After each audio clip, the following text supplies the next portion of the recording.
तिचा खेळ बघून ना माझ्या डोळ्याचं पारणच फिटलं. कमाल, आवडलीस मला तू. रमावतीच्या पोरींसाठी ना तुमची लेक म्हणजे एक आदर्श आहे बघा.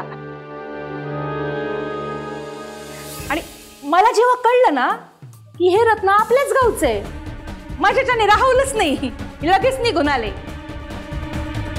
आता आपल्या लेकीचं कौतुक आपण नाही करणार तर कोण करणार? एकदम बरोबर आहे तुझं. पाय पड पाय पड.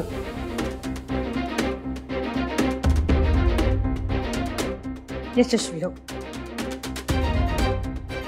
हे तुम्ही एकदम बरोबर बोलता बरं का ताईसाहेब. म्हणजे हिला पहिल्यापासूनच कबड्डीची लय आवड. सुमनला म्हणलं मी, म्हणलं हे बघ आपल्या पोरीची कबड्डीची आवड आपणच जपली पाहिजे. तू तिला अजिबात डिस्टर्ब करू नको, खेळून दे काय खेळायचं ते. मी फुल सपोर्ट केला बरं का तिला, नाही का? हा, पण म्हणजे तिचा खेळ बघायला जायला कधी जमलं नाही मला, पण आपलं मी ऐकून आहे तिच्याबद्दल. कसं जाणार, बिजी, फुल बिजी असतं आपलं शेड्यूल. त्यामुळं मला ना तिची मॅच बघायला जायला जमत नाही. एका अर्थाने बरं आहे बरं का मला जमत नाही तिची मॅच बघायला ती. हा म्हणजे नाही तर उगीच माझी नजर लागायची पोरीला काय.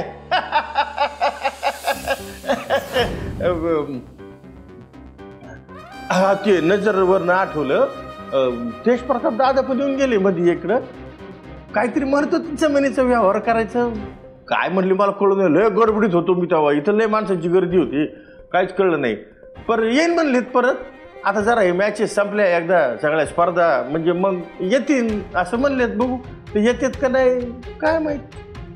येतील ना येतील.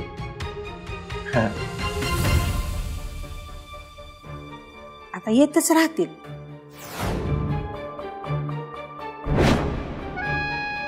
म्हणजे अहो ताई मला काय आनंद झालाय म्हणून सांगू तुम्हाला. तुम्ही स्वतः प्रत्यक्ष आमच्या घरी आले, तिच्या कामाचं एवढं कौतुक केलं, दखल घेतली. अहो नुसतं दखल घेऊन काय होणार आहे, इनाम दिलत का नाही?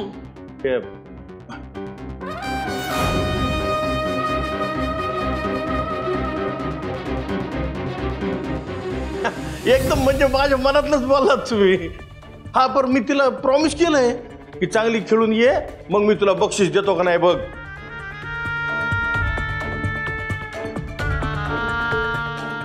त्यामुळं मी आता तिला बक्षीस देणार आहे. प्रॉमिस केल्याप्रमाणे.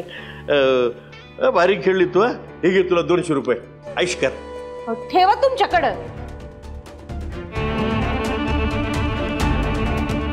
एवढ्या मोठ्या गोष्टीसाठी इनाम म्हणून 200 रुपये टेकवताय होय?